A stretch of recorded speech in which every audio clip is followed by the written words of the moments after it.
नमस्कार दोस्तों, जय हिंद। मैं सागर सक्सेना, असिस्टेंट कमांडेंट, आप सभी का अन अकेडमी के डिफेंस चैनल पर सभी का स्वागत करता हूं। Let's crack the defence examination. दोस्तों, इस चैनल के माध्यम से हम बेसिकली डिफेंस एग्जाम्स के क्वेश्चंस कवर करने वाले हैं जो कि पॉइंट ऑफ व्यू से बहुत इंपॉर्टेंट हैं। दोस्तों, आज का सेशन चालू करने से पहले मैं आपको अपना ब्रीफ इंट्रोडक्शन देना चाहूँगा। Sagar Saxena, assistant commandant, qualified UPSC CAPF in 2011, NIT Bhopal, BTech in computer science. दोस्तों, 7 साल से मैं सीआरपीएफ में हूँ। दोस्तों, पिछले 7 सालों से मैं भोपाल, इंदौर, उज्जैन, ग्वालियर, दिल्ली की कई कोचिंग इंस्टीट्यूट के साथ एसोसिएटेड हूँ, जहाँ मैं बच्चों को सीएपीएफ और डिफेंस के एग्जाम के लिए कोचिंग प्रोवाइड करता हूँ। दोस्तों, अगर मैं बात करूँ डिफेंस एग्जाम्स की, यहाँ पे कंप्लीटली पूछा, आपको कॉम्प्रिहेंसिव सिलेबस पूछा जाता है। Current affairs, English, reasoning, maths, defence, सब कुछ हम आपको इस चैनल पे सारे एग्जाम्स की पूर्ण रूप से तैयारी करवाएंगे। आप देख रहे हैं अनअकैडमी का GUI, it's a wonderful GUI. दोस्तों, आप हमसे जुड़ सकते हैं। Defence exam quest is our Telegram channel, जहाँ पे आप हमसे जुड़ सकते हैं। कोई भी आपको डाउट है, इसमें कंप्लीटली हेल्प करेंगे। कोई भी, चाहे आपको मेडिकल से रिलेटेड डाउट है, फिजिकल से रिलेटेड डाउट है, कोई भी एक्स वाई जेड आपको जानना है, जॉब लाइफ बैलेंस कैसा, तो कुछ भी आपको जानना है, आपकी सारी इंक्यूसिटिवनेस को हम क्लियर करेंगे यहाँ पे। क्योंकि हमारा एक ही ध्येय है कि आपको आगे पहुंचाना है, आपको एक ऑफिसर बनाना है। दोस्तों, अगर मैं सब्सक्रिप्शन की बात करूँ, तो इसमें 5 प्रकार के सब्सक्रिप्शंस हैं। 1 महीना, 3 महीना, 6 महीना, 12 महीना, 24 महीना। परंतु मैं आपको रिकमेंड करूँगा, क्योंकि एग्ज़ाम एक बड़ा प्रोसेस होता है, आपको 1-2 साल तो लग ही जाते हैं, 1 तो लगता ही है और कभी-कभी 2 भी लग जाते हैं। क्योंकि मैंने आपको पहले ही बताया था, मैं पहले अटेम्प्ट में फिज़िकल क्वालीफाई नहीं कर पाया था, परंतु दूसरे अटेम्प्ट में मैंने उस पॉइंट का ध्यान रखा और finally I am assistant commandant. तो आपको रिकमेंड करूँगा कि आप 24 महीने का ही सिलेबस, 24 महीने के लिए ही सब्सक्राइब करें। 12 महीने और 24 महीने में पैसों का कोई खास अंतर नहीं है। प्लीज़ आप 24 महीने के लिए सब्सक्राइब करें और हमसे लगातार 24 महीने तक जुड़ सकते हैं। सारे लेक्चर्स आपके पास रिकॉर्डेड फॉर्मेट में आएंगे। अब my name is Sagar, SAGAR सागर। इसका कोड आपको इंस्टेंट 10% डिस्काउंट आएगा। दोस्तों, अगर मैं बात करता हूँ आपसे कि आज मैं क्या कवर करवाने वाला हूँ, पहली बात तो मुझे ये ध्यान रखनी है कि आज जो मैं टॉपिक कवर करवा रहा हूँ वो हिस्ट्री का टॉपिक है। मैंने कुछ ऐसे क्वेश्चंस हैं जो modern India as well medieval India की हिस्ट्री से रिलेटेड है, जो मैं समझता हूँ जो एग्जामिनेशन पॉइंट ऑफ व्यू से बहुत इंपॉर्टेंट है। क्योंकि दोस्तों, ध्यान रखिएगा, एग्जाम में बिटवीन द लाइन्स ही पूछा जाता है और history is a maximum scoring subject, जिसमें आप बिटवीन द लाइन्स पढ़ के अपने आप को बहुत आगे तक ले जा सकते हो, कंप्लीटली क्वालिफाई कर सकते हो। और इस ध्यान रखिएगा, इस इकोनॉमिक डाउन टर्न में government is going to become best employer. तो बहुत ज़्यादा ज़रूरी है कि आप बिटवीन द लाइन्स पढ़े और मैं आपको सफलता की ओर ले जाऊँ। स्टार्ट करते हैं। Who has given the slogan Hindi Hindu Hindustan? First, Gopal Hari Deshmukh. Second, Bharatendu Harishchandra. Option C, Mahadev Govind Ranade. And option D, none. दोस्तों, the correct answer is option B, Bharatendu Harishchandra. Bharatendu Harishchandra has given the slogan Hindi Hindu Hindustan. Who is the first Indian woman president of Indian National Congress? Question ध्यान से पढ़िए। Who is the first Indian woman president of Indian National Congress? A. Sarojini Naidu, B. Aruna Asaf Ali, C. Annie Besant, C. दोस्तों, इसका correct answer है A. Sarojini Naidu. Sarojini Naidu is the first Indian women. She is the first Indian woman who heads the Indian National Congress. Who is the first woman president of Indian National Congress? Correct. Second question और third question में difference ये है कि पहले में Indian की बात की गई थी, थर्ड में इंडियन की बात नहीं की गई है। Who is the first woman president of Indian National Congress? A. Annie Besant, B. Sarojini Naidu, C. Indira Gandhi और D. None. The correct answer is सोचिए। पहले का आंसर सरोजनी नायडू था। She was the first Indian women. The woman president of Indian National Congress is first was Annie Besant. The correct answer is A. आगे बढ़ते हैं, दिमाग में बिठाते हुए बात को चलिए। Who is the first foreigner president of Indian National Congress? Who was the first foreigner president of Indian National Congress? Option A, George Hewley. Option B, William Jones. Option C, Lord Curzon. Option D, none. दोस्तों, the correct answer is George Hewley. He is the first foreigner president of India. William, आप इसको लिखते रहिएगा साथ साथ, छोटे छोटे points हैं, बहुत इंपॉर्टेंट है। William Jones established the Asiatic Society in 1784. Lord Curzon, he was the Viceroy of India. You can say He was the most unpopular viceroy of India. Lord Curzon. Who founded the Gadar Party? Op- Option A, Sohan Singh Bakna. Option B, Mohan Singh. Option C, Kartar Singh Saraba. And option D, Bhagat Singh. दोस्तों गदर party किससे बनाई थी? Ghadar party was formed in USA. अगर मैं और precisely बात करूं, San Francisco. हाँ, correct. The correct answer is A, Sohan Singh Bakna. Sohan Singh Bakna along with Lala Hardayal formed the Gadar party in USA in San Francisco. शुरुआत करते हैं, आगे बढ़ते हैं हम लोग. Who is the first Muslim president of Indian National Congress? बहुत इंपॉर्टेंट क्वेश्चंस पूछे जाते हैं डिफेंस एग्जामिनेशन में, तो जानना बहुत आवश्यक है. ए, मौलाना अब्दुल कलाम आजाद. सी, बदरुद्दीन तैयब जी. सी, आगा खान. और डी, असलम अली. दोस्तों the correct answer is B, Badruddin Tyabji. Badruddin Tayyib was the first woman president of Indian National Congress. He was the first Muslim president of Indian National Congress. Rowlatt Act of 1919 empowered the government to suspend the right of habeas corpus. Correct है, ये भी सही है. It was a draconian act to suspend the right of freedom of speech and expression, which is correct. दोस्तों अब ध्यान दीजिए, बिल्कुल बहुत केयरफुली देखिए. विच इज करेक्ट पूछ रहा है. The option A is correct. To suspend the right of habeas corpus, to suspend the right of freedom of speech and expression was the main purpose of Rowlatt Act. Rowlatt Act बहुत ही cruel act था जिसमें सारे fundamental rights को suspend कर दिया गया था. It was a very cruel draconian act of colonial era. So the option A is correct. दोस्तों कई बार ऑर्गेनाइजेशंस के बारे में क्वेश्चन पूछे जाते हैं, तो मैंने कोशिश करी आपको ऑर्गेनाइजेशंस कवर करूं, किस प्रकार के ऑर्गेनाइजेशंस आते हैं एग्जामिनेशन पॉइंट ऑफ व्यू से. Arya Samaj was launched by A. Swami Dayanand Saraswati. B. Ramakrishna Paramhans. C. राजा राम मोहन राय. और D. केशव चंद्र सेन. दोस्तों the correct answer is A. Swami Dayanand Saraswati.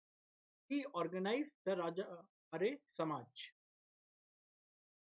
In which year Gandhiji was the president of Indian National Congress? In which year Gandhi was the president of Indian National Congress? दोस्तों गांधी जी सिर्फ एक ही बार Indian National Congress के president बने थे, जो कि बहुत जानना बहुत इंपॉर्टेंट है, क्योंकि गांधी जी का हमेशा मानना था कि Gandhi ji was not forefront runner in the politics. He believes working in the politics. समझ होंगे. Option A 1923, option B 1924, option 1925 और डेटा नन. तो दोस्तों correct answer is in 1924 Gandhi ji was the president of Indian National Congress. The session was held in Belgaum. आगे बढ़ते हैं. The session was held in Belgaum. Who is called the grand old man of India? Who is called the grand old man of India? A. Mahatma Gandhi. B. Dadabhai Naoroji. C. B.R. Ambedkar. D. None. दोस्तों the correct answer is Dadabhai Naoroji. He remains the president of Congress for 3 times. वो 3 बार कांग्रेस के president बने थे. Very active Indian political figure, grand old man of India. तो correct answer is B. Who founded All India Harijan Sangh in 1932? Who founded the All India Harijan Sangh in 1932? Option A Jawaharlal Nehru. में दोस्तों मैंने shortcut लिखा है. Option B Mahatma Gandhi. Option C B R Ambedkar. Option D none. Correct option is, the correct answer is Mahatma Gandhi. Mahatma Gandhi founded the All India Harijan Sangh in 1932. आगे बढ़ते हैं इसी के साथ हम लोग. Who was the second individual सत्याग्रह? दोस्तों आपको पता होगा individual Satyagraha was launched after the August offer of 1940. कौन कौन से? ए विनोबा भावे, बी जवाहरलाल नेहरू, सी ब्रह्मदत्त और D. The correct answer is B. Jawaharlal Nehru was the second individual satyagrahi. The first was Acharya Vinoba Bhave. Third was Brahmadatta. Who wrote the book Economic History of India? Very important book in the Indian point of view. Dadabhai Naoroji, B. R.C. Datta, C. Uma Kapila or D. None. The correct answer is R.C. Datta. He wrote the book Economic History of India. The speech A Tryst with Destiny. Who was who did the speech A Tryst with Destiny? A. Jawaharlal Nehru, B. Mahatma Gandhi, C. Acharya Vinoba Bhave or D. None. Correct answer is Jawaharlal Nehru. It was the speech, not the book. Which Mughal emperor was called the Roshan Akhtar? दोस्तों बहुत important है, medieval से बहुत कुछ पूछा जाता है. Which Mughal emperor was called the Roshan Akhtar? A Aurangzeb, B Akbar, C Babar और डी मोहम्मद शाह. सोचिए. Roshan Akhtar. The correct answer is Mohammad Shah. The original language of Akbarnama is. Very important question, very very important question. तो बच्चों को बहुत डाउट रहता है इसके अंदर, इसलिए मैंने कवर किया है. ए उर्दू, बी पर्शियन, सी अरेबिक और डी टर्की. फिर से ध्यान से पढ़िए. The original language, it was Persian, neither Urdu nor Arabic. It was Persian. The Akbarnama was written in Persian. Akbarnama was written in Persian. ध्यान रखिएगा दोस्तों, बहुत इंपॉर्टेंट है, पूछा जाता है. Who introduced the silver tanka and copper jittle? Very important question. Who introduced the silver tanka and copper jittle? A. Akbar, B. Iltutmish, C. Babar and D. None. Think करिए कि सिल्वर टंका और copper जितल किसने लाया था. दोस्तों the correct answer is Iltutmish. Iltutmish introduced the silver tanka and copper jital. Who has given the slogan back to the Vedas? Back to the Vedas. Who has given the slogan? Raja Ram Mohan Roy, Dayanand Saraswati, Keshav Chandra Sen और Ishwar Chandra Singh Vidyasagar. Very important question. अभी हमने दयानंद सरस्वती की बात की थी दोस्तों. कोशिश करिए क्या आंसर है. The correct answer is Dayananda Saraswati. Dayananda Saraswati has given the slogan back to the Vedas. He was famous for the Shuddhi movement. He was famous for the Cow Protection Association. He founded the Arya Samaj. आप समझ रहे हैं दोस्तों, very important figure in the Indian history. He founded the Arya Samaj. He founded the Arya Samaj. He founded the Cow Protection Association. Very important. He did the Shuddhi movement. Very important.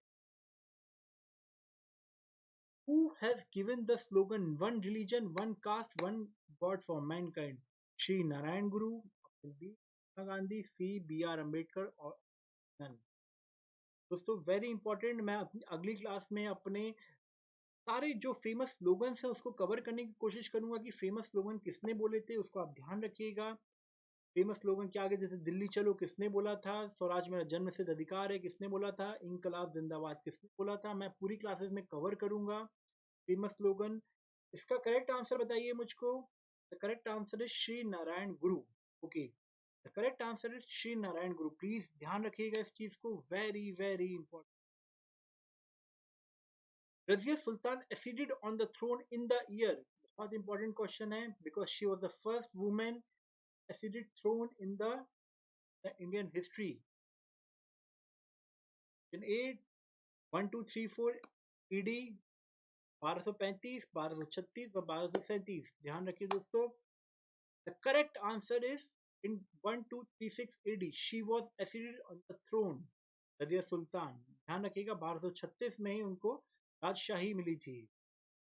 Who built the fort of Allahabad?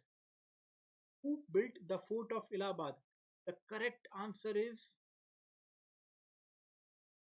Aurangzeb, Akbar, Babur and Jahangir. Correct answer is Akbar. Akbar built the fort of Allahabad. Very very important. ध्यान रखिएगा दोस्तों, very important. In whose time Mughal reached its territorial maximum? दोस्तों कहने का है कि सबसे ज्यादा टेरिटोरियल बाउंड्री किसके कार्यकाल में मुगल्स ने अचीव की थी. बहुत लोग को डाउट आता होगा टेरिटोरियल मैक्सिमम मतलब मैक्सिमम किस मुगल के कार्यकाल में हुआ था. तो option A Babur, option B Akbar, option C Aurangzeb, option D Shahjahan. तो वेरी इंपॉर्टेंट क्वेश्चन. डाउट होगा आपको, आपको लग रहा होगा कि अकबर नहीं. The correct answer is Aurangzeb. In Aurangzeb tenure, Mughal has reached its territorial maximum. आगे बढ़ते हैं हम लोग.